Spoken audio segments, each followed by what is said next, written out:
Welcome to High Heels and Hidden Truths. I'm Vanessa Murphy, investigative reporter at KLAS TV in Las Vegas. Today we have First Assistant U.S. Attorney Sigal Chattah joining me. Thanks for coming. Thank you for having me. We look like we coordinated for the 250th anniversary. We did not coordinate, but it sort of just like worked out that way. Great minds think alike. So first we're going to talk about this gigantic MS-13 trial that your office was at the center of.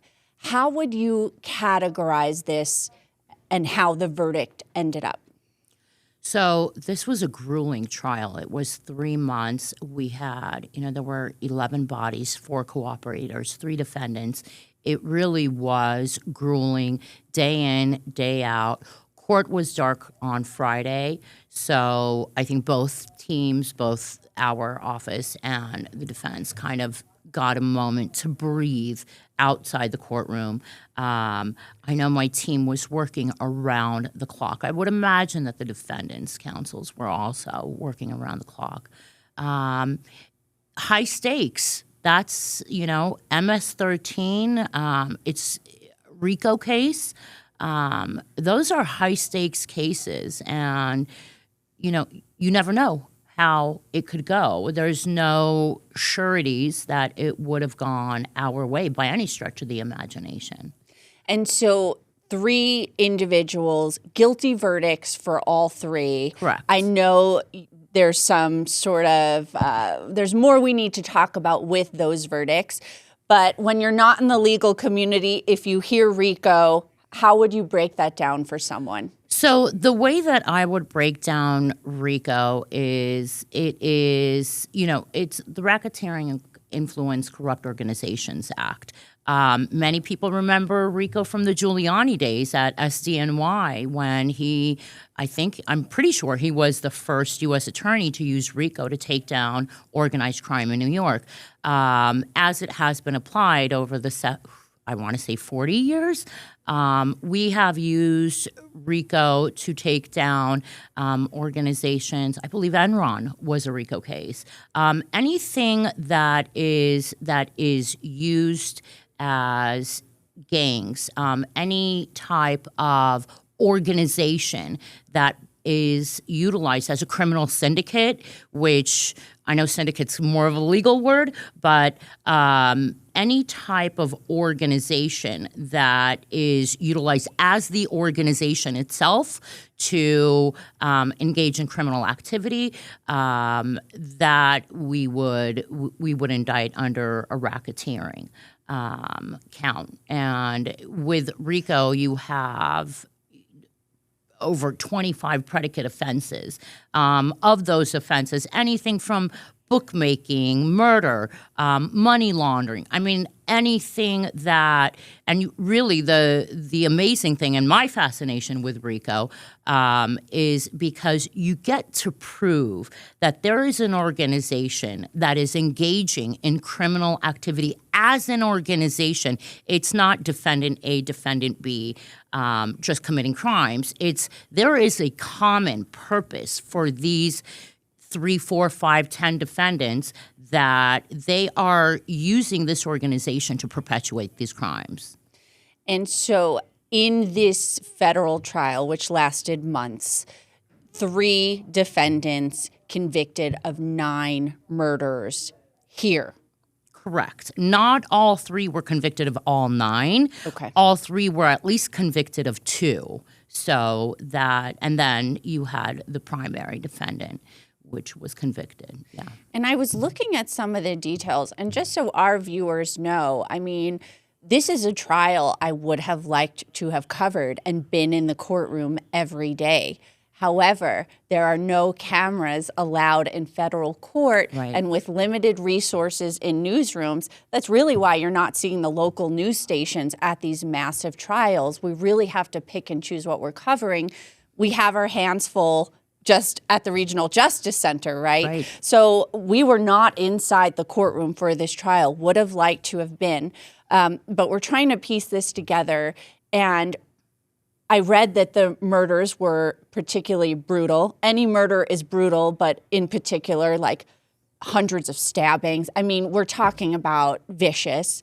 One of my questions is, do you believe that the targets of these murders, and I don't know if you can get into this, but do you believe the targets of these murders were always the person they were looking for? Was it ever like the wrong place at the wrong time?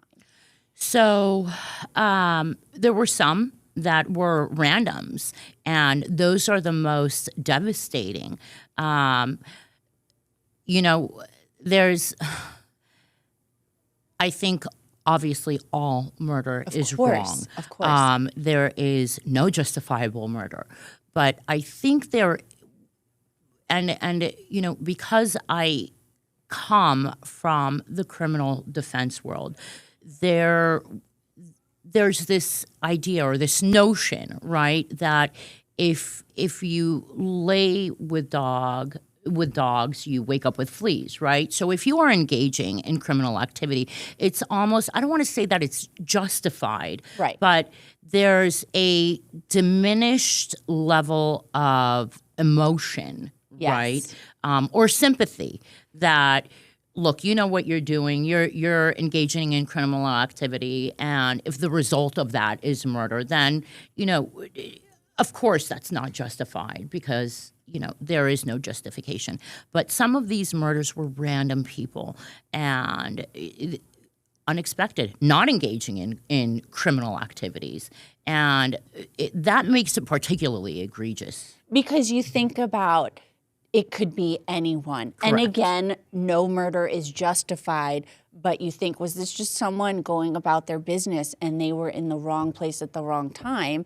And I think, look, anyone is going to hearing about MS-13 and a danger to the community, but it does bring that heightened level of, okay, I need to pay attention to this trial. I need to pay attention to what happened. MS-13 in Las Vegas, I think we think about it in other areas, perhaps California, New York, Long Island even. Are they still here? Look, I think that there will always be a presence of we've designated, this administration, we have designated all these organizations as foreign terrorist organizations today through this administration. I think anytime you have a big city, it's part and parcel of that big city. And Las Vegas is still a small town in comparison to other major metropolitan cities like Los Angeles, Chicago, New York, but there is presence of gangs in Las Vegas. And I think the indication that we just wrapped up an MS-13 trial, that they did have a presence. That presence has been severely diminished because of I'm going to give hats off to our local law enforcement, also to our federal partners, that we have managed to, they know that in Las Vegas there will be tough prosecutions. They know that in Las Vegas, nobody's going to mess around with Metro. We're also a lot smaller than people think. Yeah. I noticed that with fugitives, not to get off topic, but with fugitives, I think they often come here and think they can get lost. Right. We're not that small, We're not. There's cameras everywhere. Right. And again, hats off to Metro, and I think that, Mick Mayhill's work in the Las Vegas Valley has been incredible with security and cameras and, the casinos. I mean, there's the eye in the sky, and maybe there's this notion that, I'll go to Las Vegas and I can get lost in Vegas, but, no, you can't. You really can't. Before we wrap up talking about MS-13, they are facing mandatory life sentences, correct? But this is not wrapped up. There's sort of a technicality, if you will. Can you explain that? Sure. So when the jury came back, there were some issues with some of the verdict. And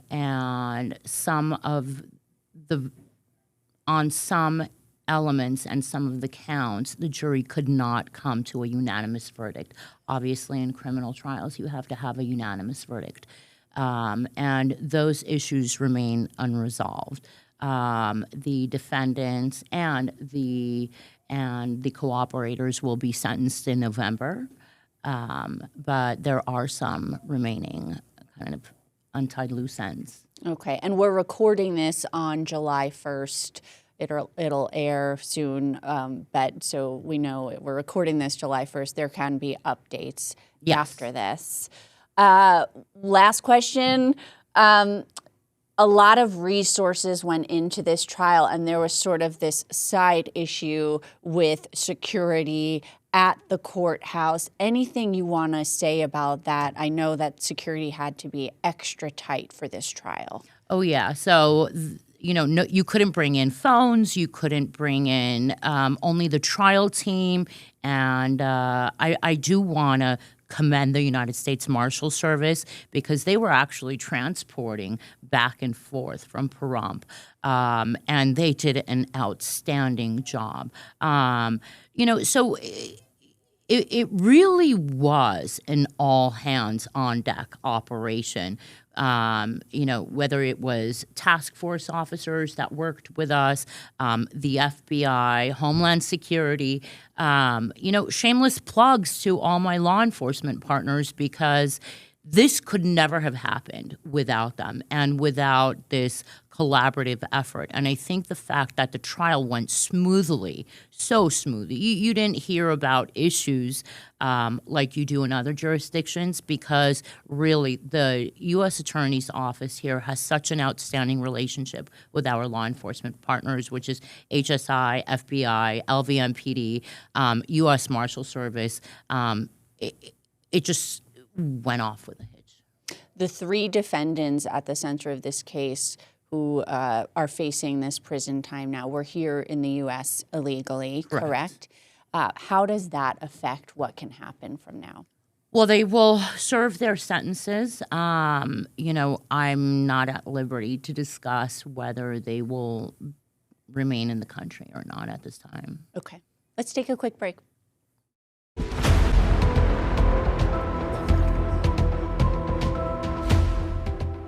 Welcome back to High Heels and Hidden Truths. I'm Vanessa Murphy, investigative reporter at KLAS TV in Las Vegas. Joining me, First Assistant U.S. Attorney Sigal Chattah. I always want to make sure I get that title correct. You got it. So let's talk about the Homeland Security Task Force. I know it's something you're passionate about. How would you describe that?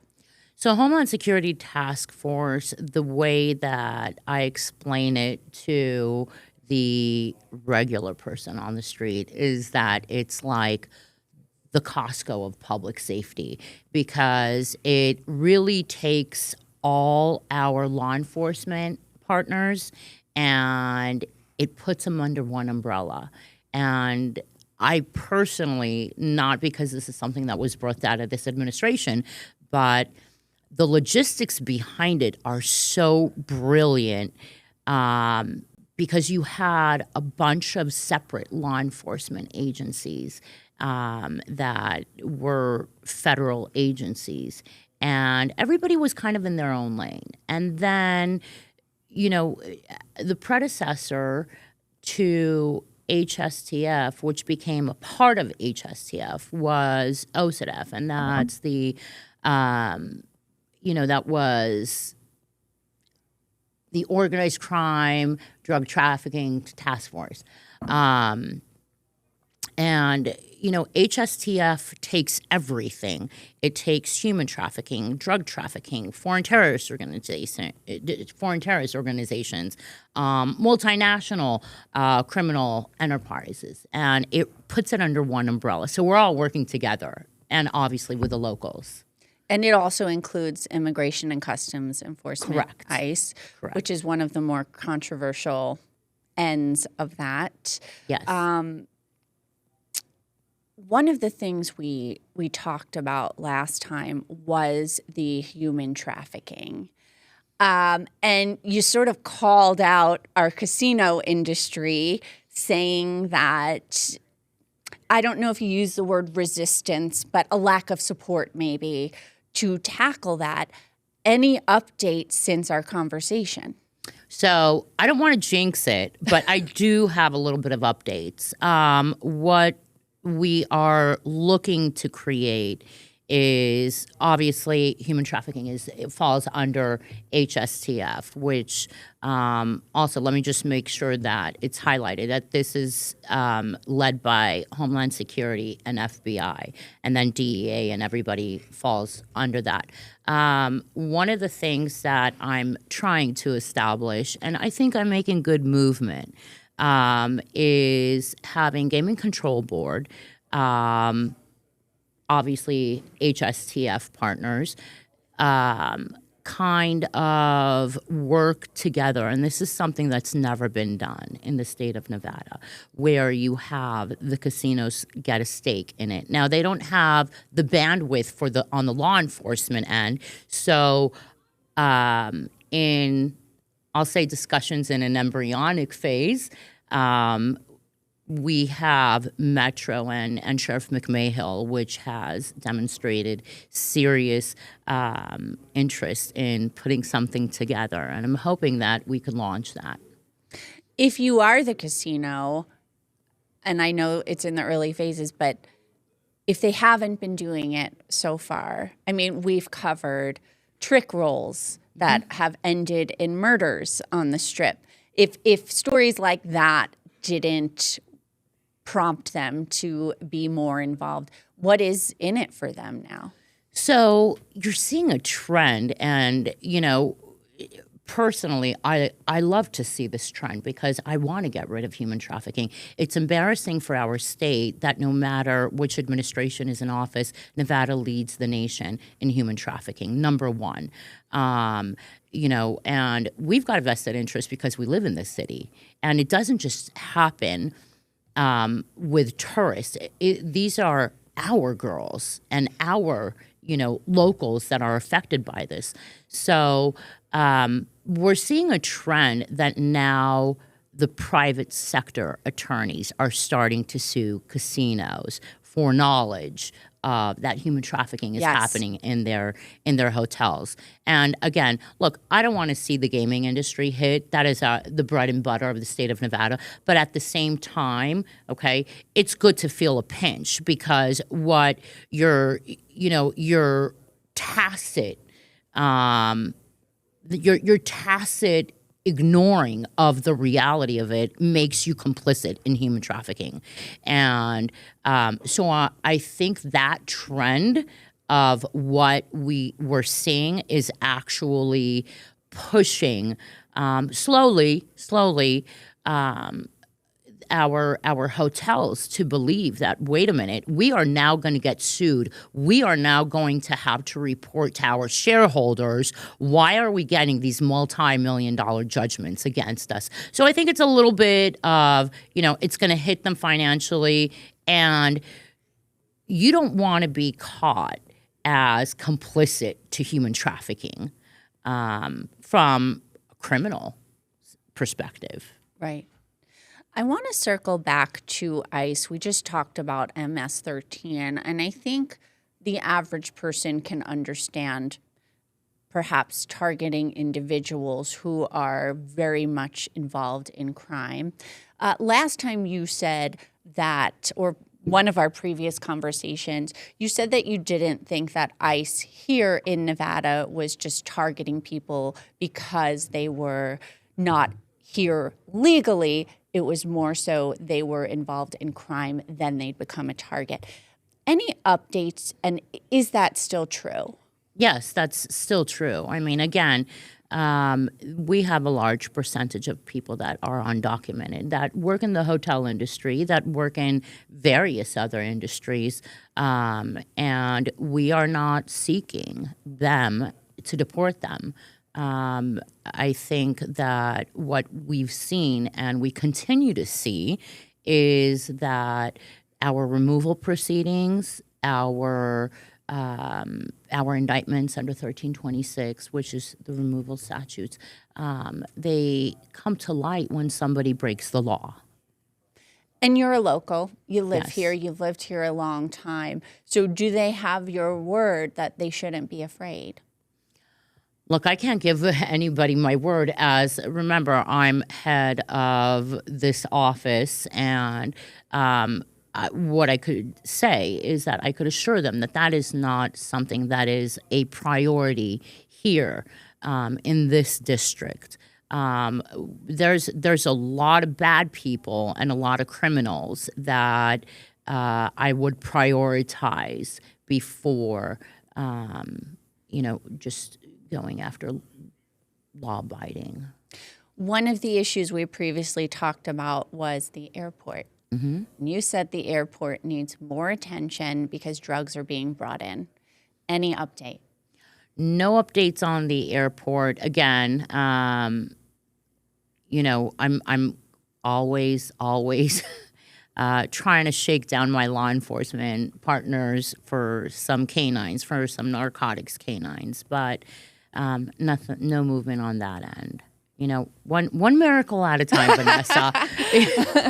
One miracle at a time. I recently covered a case where a travel influencer, and I don't know if you know which one I'm talking about, Mr. Sood appeared to buy some fentanyl with his fiance and friend on the Las Vegas Strip, a casino floor.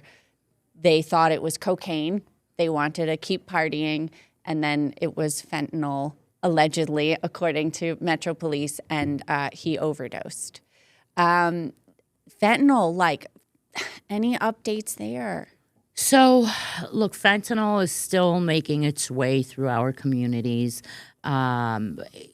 It's gone down tremendously. I don't know the statistics off the top of my head, but I could tell you that even the indictments that we're seeing that are, since I've been here, there's less fentanyl and more, we're seeing ketamine, we're seeing meth, we're seeing, these huge busts that we have done. Again, with our partners, HSI is doing an amazing job with that. I can't stress enough, I feel like perhaps in my college days, people were experimenting here and there, right? And we didn't even know what fentanyl was at the time. And now you have tourists who might come here to party. They might want to buy something that they shouldn't, and boom, it has fentanyl, and it still is happening. I wish we could get the word out more. It's just not worth the chance. When I first started here, I remember seeing one of the indictments that my office had done before I got here, and it was 3 medical students that had gone, and they thought that they were buying Adderall. Okay? Now, you're talking about medical students. Right. You're not talking about somebody that came to town to party. And 2 of them had died because it had fentanyl in it. My goodness. And, dear God, you think as a parent, right. your child, the apple of your eye, is going to medical school, and they should know, right? And and something as foolish as thinking that you're buying Adderall to keep up with medical school, because medical school is very taxing, and then they don't wake up the next morning. I mean, these are awful. That's what I'm saying. I mean, it's just not worth it. It's not. It's not. And I wish that with some of the opioid settlement money that the state has gotten and the counties have gotten, they would have been much more aggressive with PSAs and the one pill could kill. But, I kind of stay in my lane and just do my thing and try to get as many indictments as I can out. Right. Anything you want to add about Homeland Security before we wrap up? I think it's just absolutely brilliant. I really do think that the Homeland Security Task Force, again, and it's one-stop shopping. It allows everybody to collaborate. And one of my favorite things about Homeland Security, other than the 5 that I've already listed, is the ability for our local law enforcement agencies to work with the feds through task force officers. Because, look, the feds, we don't have as many boots on the ground, whether it's Washoe County Sheriff or Clark County Sheriff. And it allows us to do, it's like this joint venture. And it really is brilliant because it keeps the public safe. And, I just think that, and this is something that this administration did birth. And I think I would think that President Trump and his ingenuity as an outsider from politics to think, how do we make sure everybody's collaborating and everybody's on the same page? So I hope that this stays, because every administration does what they want to do. I really do hope that this stays, and because it's perfect for the public safety. Thanks so much for joining us. Thank you. And thank you.